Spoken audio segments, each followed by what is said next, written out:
You know how when you're playing City Skylines Bingo, you always seem to fill out that flood the city space? Yeah, I'm here to help you not do that.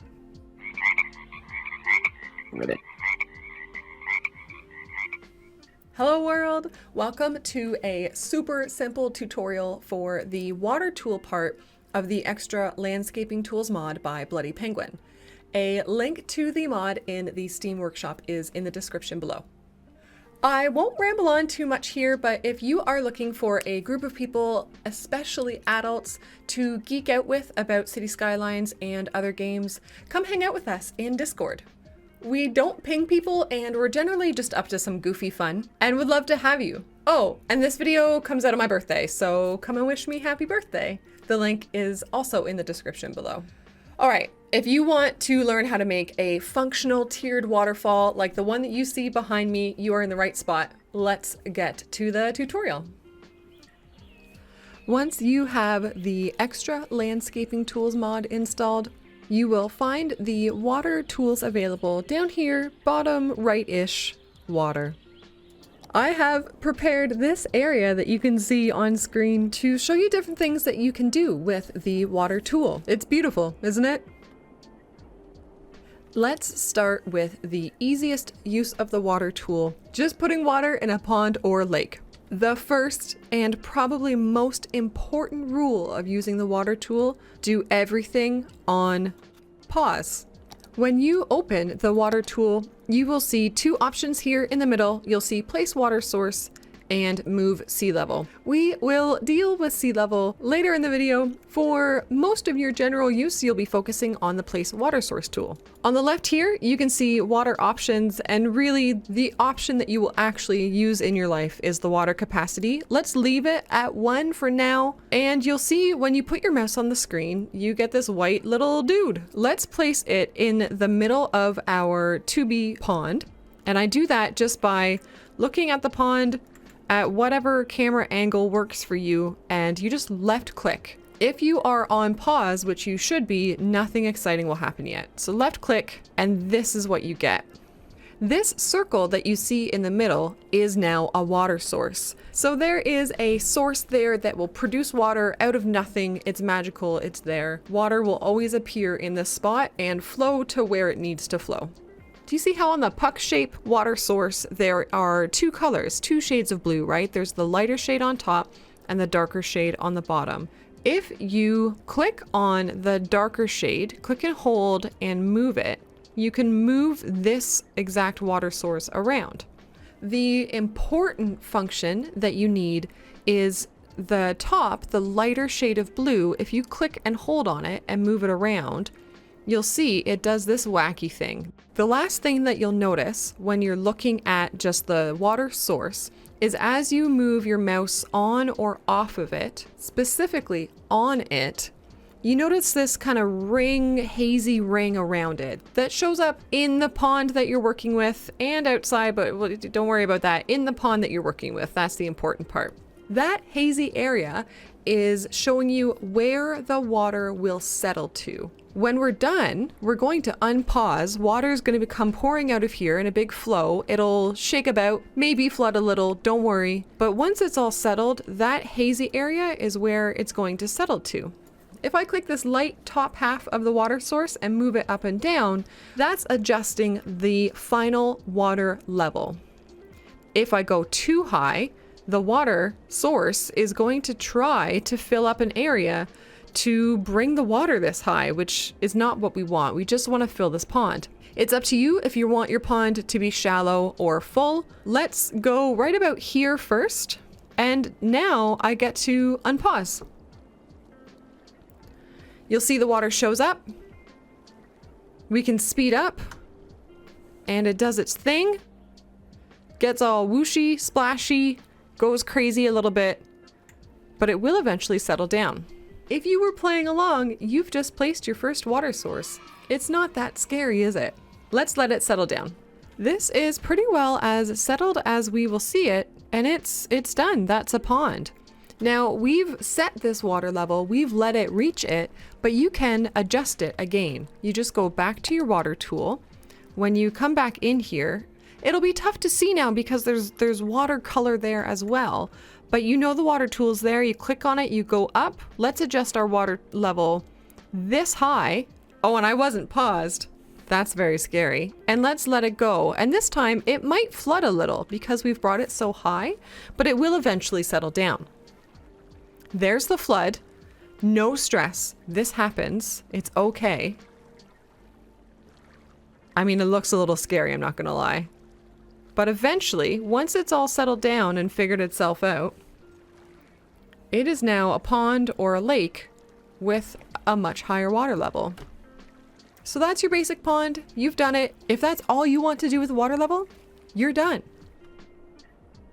Sometimes though, when you go to place your water source, your source is bigger than the space that you're trying to fill. That's when this water capacity comes into play. So the first thing we're gonna do is pause our game, and then I'm going to just basically go between this water capacity and the little tiny itty bitty lake that I'm trying to fill, and I'm just gonna get it. Well, we could do as small as possible.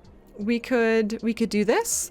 I've been asked before how I decide between the smaller size capacity and the bigger size.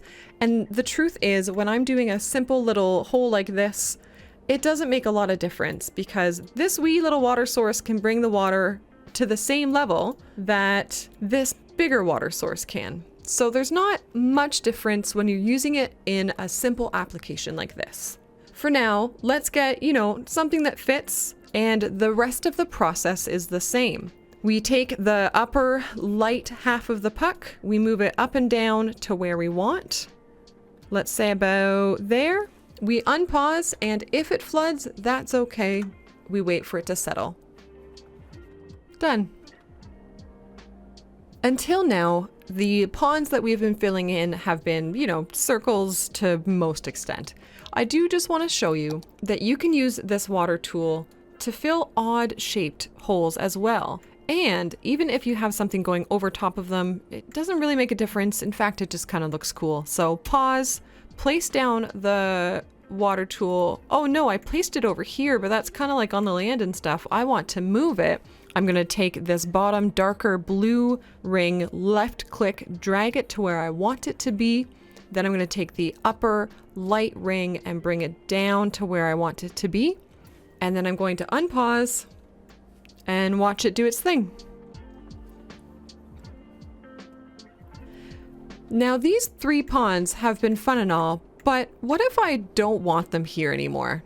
You can delete water sources as well, and it's so incredibly simple. To delete a water source, bring up the water menu again, make sure that you're on the place water source option, and you just hover over the water source. You kind of see that change in the water view as you hover over it correctly. Hover over it and just right click. So now the water source is gone, and you just need to get rid of the water itself. There's a few ways of doing this. You could pump this water up using the water services. So you could use this as intake for a while for your city's water.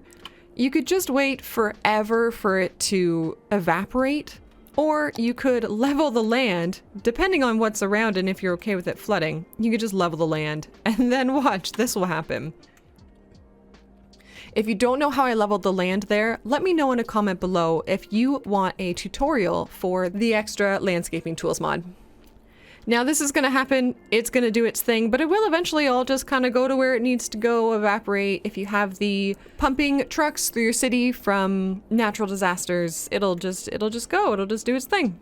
But the point of the story is to delete a water source, go to your water tool, hover over the water source in question and right click. And then the source itself is gone. Next, I want to show you why you might use more than one water source in a big long river like this. It's going to be up to you how you decide to place or not place down your water sources, but at least I can show you what the effects are and you can make your own decisions from there. So here's this crazy long river that's super ugly, but it will demonstrate the points. Let's go up to this top bit here that just has a little bit of leftover water from previous flooding.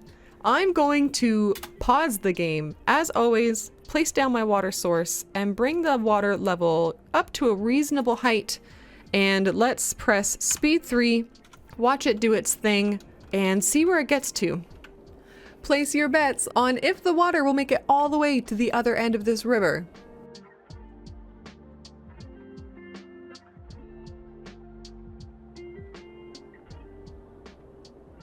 You can see it has. This water source tool is really powerful. If you have an enclosed area like this and you tell it that you want the water level to be this high, then guys, it makes the water level that high. It's really, really cool.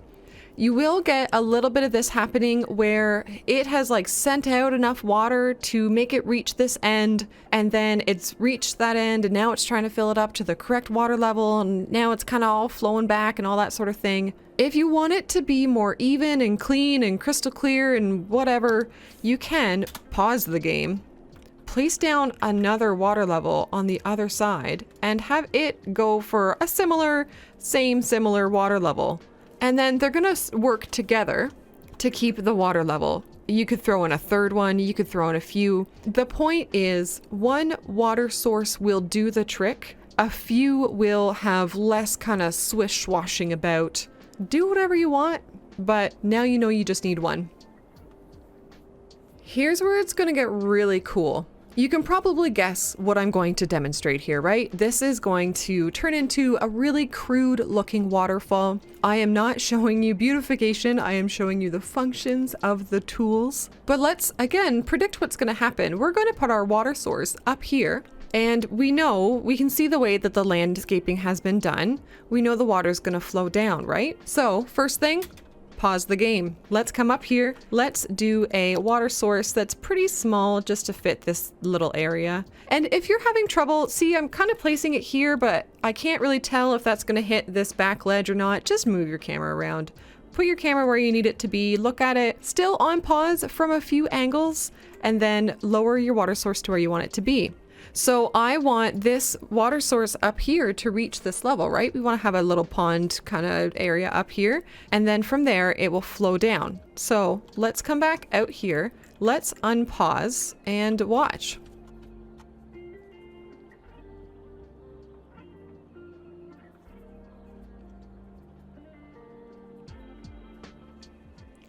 Halfway through that, I just fixed a couple spots here and here where the landscaping wasn't done perfectly, my bad. But this is where we're starting to get the good stuff happening. If we select our water tool and we come up here and we look at where we set the water level to be, we've technically set it to try to bring the water all the way up here, right?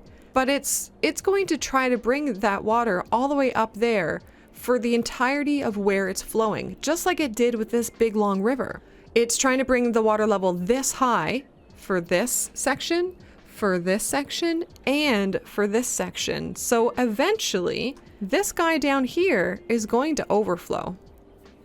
You see it happening, right? This is not what we want. We want it to pool into this bottom pool and just be nice and pretty and beautiful and stuff. One solution you could have would be to bring this last pool down here out to like the ocean, you know, all the way down here, or out to this river where it can just continue flowing forever. But that's not something that we can do with our current situation. So let's pause, and I'm going to show you what the solution is, and with it, how smart this water tool is. What we're going to do is we're going to place another water source down here in this bottom pond that you can just barely see. And it doesn't matter how big it is. I'm just going to make it a little bit bigger so that we can see it, maybe, hopefully a little bit better. And I'm going to place it in the middle of this bottom lake pond thing. And I'm going to change its water level. See how it's the water level that we know how to use, and I'm gonna make it a wee bit shorter than I typically would, or lower. And then let's unpause and see what happens. Immediately, we see the effect happening. To try to phrase this as best as possible, this water source does its job up here, right? And it spills over because of this indent in the land, and spills over and spills over. But as the water comes down here, it meets this next water source and it says, oh, hey, we have a new order. We have a new set of orders to only go so high for this little indent lake thing. And we're gonna do that instead. Eventually this guy will dry up here and our bottom little pond will only go as high as we have told it to do. Does that make sense? Let me know in the comments if this whole deal makes sense. I hope it does, but that's how you achieve that kind of contained waterfall effect, is one water source at the top, definitely one at the bottom, and you could put some in here, but it doesn't change things too awful much. The top and the bottom are, of course, the important ones. One last, maybe useful piece of information about this place water source tool. You can use it to look at the map and see where the map maker has placed their water sources. So it's probably a little bit tough to see, but you can see a water source here. You can see one way back there at the very edge of the map. If we look at these beautiful waterfalls that, again, sort of tough to look at, you can see the different places that they've put their water sources. This can be useful if you're looking to find like the direction of the water flow and it's not visually super apparent, or if you just kind of want to understand what people's design thoughts were. Personally, I kind of geek out about this stuff and I find this really interesting.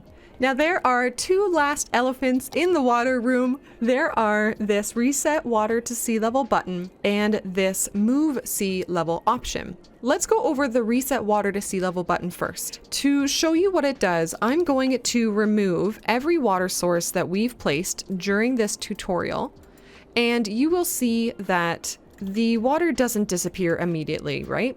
Eventually it will, a really, really long time from now it will. Water does evaporate over time, or you can pump it out, or you can do whatever. What I can show you is if I press this reset water to sea level button, it will find all water that is unaccounted for, so this stuff that we have here, and it will bring it to the sea level. So if we come out and we look at, this is kind of the sea, right? Because it connects to the outside of the map. We can use this move sea level tool. I'm not going to actually click anything, but you can hover over where the sea is, right? And you can see where sea level is. It does that same kind of faded, transparent outline that we are now used to with the water source tool.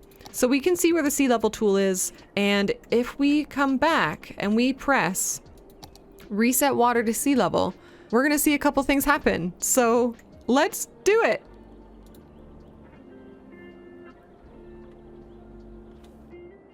Okay, I've paused. So here is what has happened. It has taken all of the water on the map and it has reset it all down to this level. So this water here is fine and done, great. The water that we have placed and then removed the water source for, it's just gone. And then the water that the map maker has placed its sources for, these sources are now essentially refreshed because the actual water is down at this level. But these water sources, they're never ending, right? They're always producing water, trying to bring that water back up to the level that we knew. So I'm going to show you here. We will unpause, and eventually, over a long period of time, this water will get back to where it was when you loaded up the map for the first time. In general, unless you've really kind of screwed something up with your water, I've never had a reason to press this button other than to experiment with it and learn what it does and geek out about the game. This button, you shouldn't have to use it. You should be okay. But now you know what it does. If you're in a pinch, you can reset all your water back down to where the sea level is and just have the water sources that are on the map refresh and start to kind of redistribute. Finally, we have the move sea level tool, and it's exactly what you would think it would be. The water that's connected to the outside is considered the sea for these purposes, and when you hover over that water, you can see where the sea level is. So I'm left clicking it and I'm moving it up and down just like we're used to with the water sources. Let's make it kind of ridiculously high. Let's cover this land at least. And yeah, just go right underneath this bridge, and I'm gonna zoom out, going to escape and going to unpause. Bam! It's very quick. That was not sped up footage. That's what it does. It's very powerful, not necessarily extremely useful in your everyday City Skylines life, but certainly if you are really customizing a map that you've got and you want to raise or lower the sea level, this is how you do it. So now let's pause. Let's lower the sea level back down to like a very low level and unpause. Bam, same thing. So now if we were to use this reset water to sea level button, it would reset everything back to the level that we just set. And that is my tutorial for the water tool from the Extra Landscaping Tools mod. If you found this helpful, of course, please do thumbs up. If you are looking for more City Skylines content, especially tutorials, that kind of thing, do subscribe to the channel. Let me know in a comment below if you are looking for some help with the landscaping options that this same mod brings you. And guys, I will catch you next time.